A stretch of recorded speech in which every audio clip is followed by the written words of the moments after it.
अस्सलाम वालेकुम। मटन बिरयानी, ये 1 पाव तेल डालेंगे, 1 पाव प्याज है, ये हम फ्राई करेंगे। हमारे प्याज फ्राई हो गए, अब हम इन्हें निकाल लेंगे। ये 2 चम्मच अदरक लहसुन है मेरे पास, ये डाले। पास 1.5 किलो मटन है, ये हम डालेंगे। टोटल बिरयानी में डालने के लिए आधा किलो मैंने टमाटर लिए थे, जिसमें से 2 टमाटर मैंने रख दिए, 3 टमाटर मैंने वो काटे। ये मैंने 20 मिर्चें ली थी पनीर की। गरम मसाला है, साबुत खड़ा गरम मसाला है, 2 चम्मच सफ़ेद जीरा है, आधी चम्मच से कम काली मिर्च है, 10 लौंगे हैं, 8 हरी इलायची है, 6 बड़ी वाली इलायची है, 2 इंच की दालचीनी के पीसे ये डालेंगे।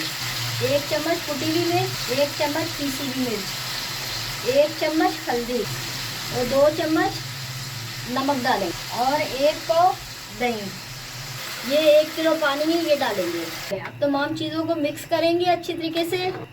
अब उबाला दिलाएंगे, पकने के लिए छोड़ देंगे 1.5 घंटा। 1.5 घंटा हो गया हमारे गोश्त को पकते हुए। देखिए थोड़ा लिक्विड रखना है, पूरा खुश्क नहीं करना। हमने चावल उबाल, आधा पतीला पानी का, 1 चम्मच जीरा, 4-5 लौंग, 5-6 काली मिर्च, 2 इंच का दालचीनी का, 4 चम्मच नमक डालेंगे, थोड़ा सा तेल। जल्दी से हमारा पानी उबल गया। 4 किलो चावल है बास। अब हम चावल डाल, तो चावल हम 5 मिनट तक उबालेंगे। तो नमक कम आ रहा था, मैंने 1 चम्मच और डाला है। अब हम चूल्हा बंद कर देंगे।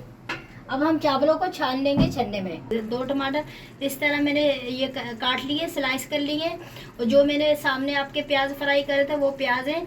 आधी गट्ठी धनिया है, आधी गट्ठी पुदीना है, 1 चम्मच जीरा है, 1 चम्मच कुटी हुई मिर्चें और 8 मलीर की 8 हरी मिर्चें। इस तरह करके फैला के, और 8 आलू बुखारे हैं, 1 चम्मच चाट मसाला, 1 पाव दही है, जायफल जवित्री है, इसमें थोड़ा सा हरी इलायची का पाउडर है और थोड़ा सा केवड़ा है, और जर्दे का कलर है, आधी चम्मच से कम। जो चावल उबाले हैं ये डालेंगे।